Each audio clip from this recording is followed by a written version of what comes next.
Thanks. Governor Tony Evers in Bonduel today to celebrate Wisconsin tourism in the fall season. The governor taking a tour of Porter's Patch. That included the corn maze, the petting zoo, and the craft shed. This tour is highlighting his administration's efforts to uplift the state's booming agricultural tourism industry.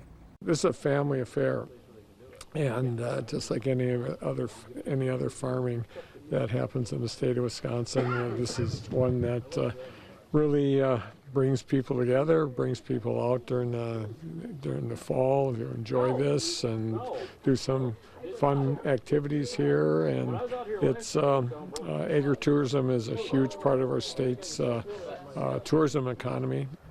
Especially during the fall season, agriculture industry in Wisconsin generating millions of dollars for tourism, adding to the roughly $116 billion that Wisconsin farms already contribute to the state's economy.